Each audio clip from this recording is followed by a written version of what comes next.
So we kind of already talked about the agenda a little bit. This course objectives is about the same thing, right? So we're going to talk about how to benchmark profit, right, on paint materials. Talk about selling paint materials, how to contain cost, and we'll talk about an implementation plan as we get to the end. You know, your book, right? I know y'all were staring at this book and thinking, holy crap, there's a lot of pages to this book. Chances are, I'm not going to hit every page in this book, so that's another thing as we're going through this. If I do pop over something in the book and you're like, hey, I'd really like to have the answer to that, say something and we'll answer that, right? The idea behind the book is that, you know, you obviously it helps us facilitate the class, right? But the hope is that you actually take it back and maybe at some point in life you might actually refer back to it for something, right? Makes sense? So in your book, everybody's book, there is this page right here. It's a continuous improvement plan. You can choose to use it, you can choose not to use it, but I'll tell you real quick why it's there. Every class that we teach, we have this in there.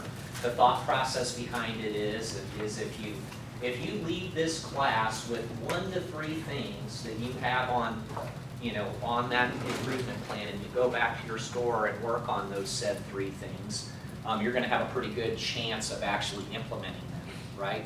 If you wrote down 10 things, history tells us you're going to go back to your store and get caught up in the whirlwind, and you're going to end up not doing anything, right? So what I tell people is this, is that as an ex-body shop manager, I used to send my people to a lot of training.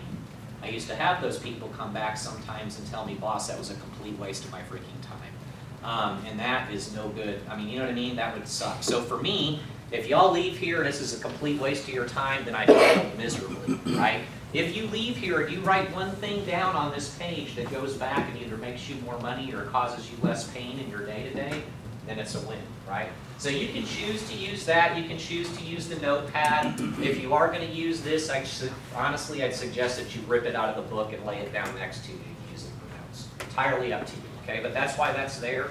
The difference between it and a notepad is it actually walks you through, okay, what am I going to do? What's the plan? When am I going to get it done? Who's accountable? Those kind of things, right? So it's called SMART. Goals are specific, measurable, ambitious, realistic, and time-bound, right? Does that make sense? You ever heard that before? Yes, no, maybe. All goals should be SMART. The acronym SMART. Okay, so that's that.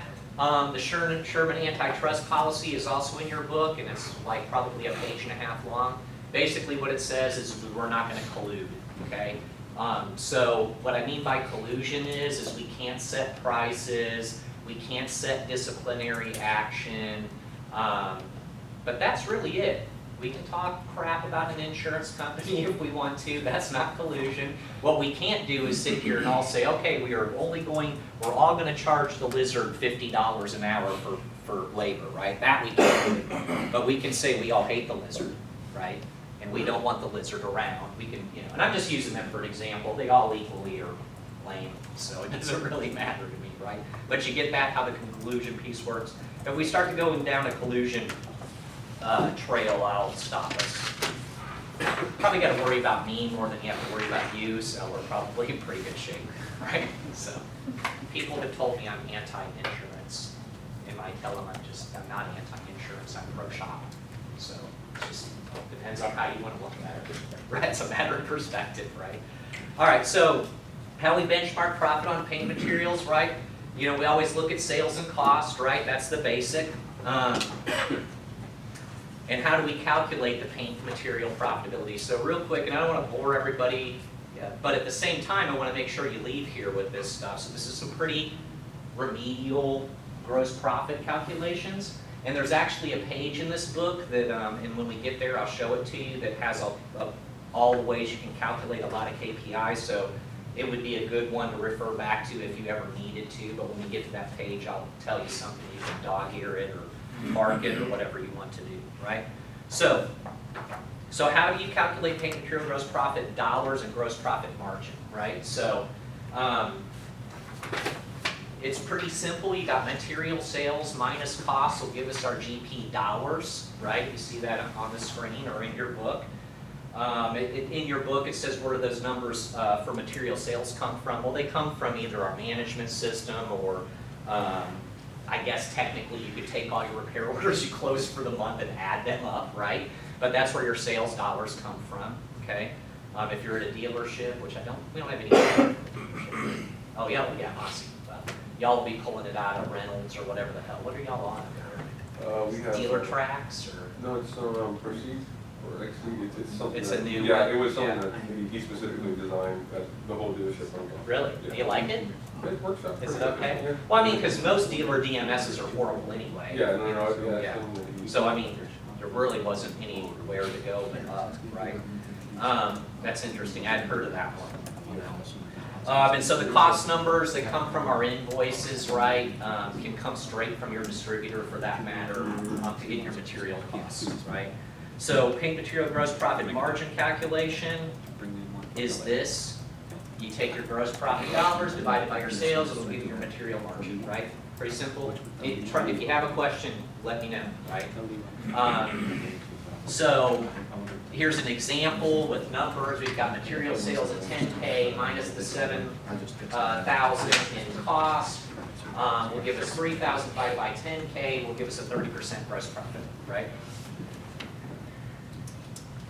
See where we're at? In your book too, by the way, on page 4, it doesn't, I think it's blank in your book, but the industry average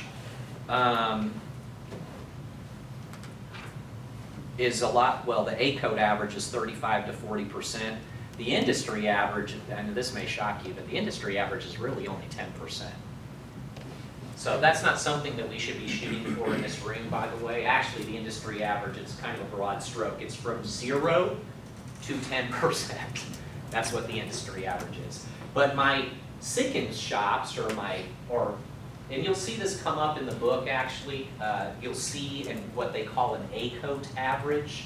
So just real quick, an A-coat average is AkzoNobel's average. And it's actually the most encompassing average in the industry we have right now because AkzoNobel compiles more financials for more collision centers than any other paint company does in the country. Does that make sense? So when we do our 20 groups, right, and we have people come to our 20 groups, we take your entire financial and we make a composite book out of it. So we track all kinds of different numbers. Today we're talking about paint material profitability, but when you see inside your book it says A-coat average, those are approximately 300 Sickens shops across the country that we actually have real numbers on, okay? So those shops are upper echelon shops, I would call them. They're not your mom and pop stores on the corner somewhere. But those shops, that A-coat average is 35 to 40% on paint material gross profit. Okay, does that make sense to everybody? There's a lot of shops in the group that are independent shops, but the owners are very strategic. Oh yeah. They're very No, there's hands-on. more independent So shops. it's not like these large independent Oh shops. yeah, yeah, These no, are- that's a good point. So, truth be told, that A-code average is more independent shops than it Exactly. actually is dealers. And to Yen's point, honestly, those shops average anywhere from just like an 80K a month type shop to 1.5 million a month type shop. Just, you know what I mean? So it has zero to do with their size. Yep. It has everything to do with The how bottom they operate and Yep. how they process, right? So it's a good point, Yen. It's not a big, small thing. Matter of fact, some of the smaller shops I have actually run more efficient than a lot of the bigger shops that I walk into, to be honest, and more profitable. And can you give everyone an overview of what the 20 group looks like, what the goal is, what they do, and Yeah, so I talked about some of the things that we do. Obviously, I teach these classes across the country, but the other thing that I do is I run 20 groups, right? And everybody kind of familiar with a 20 group setting. That's not specific to a collision center or a collision industry. 20 groups, the thought process behind a 20 group is, no matter what business it is that we have business owners and or managers of a certain type of business. In our world, collision center owners or managers. We get together every 6 months. It's a 2-day long meeting where I build an agenda. The agenda is a moving target because I listen to my customers, and it could be that you want some help with HR, right? You know what I mean? It could be that you want help with process. So the agenda items change, but we have staple things that we do all the time, which is we process your financials, we talk about numbers, I make you make an action plan, very much like the one in this book. So you go back to your store and work on those things, and then you come back 6 months later and report to the group. The idea behind the 20 group is that it's not the facilitator up there that makes the group happen, it's the group members, right?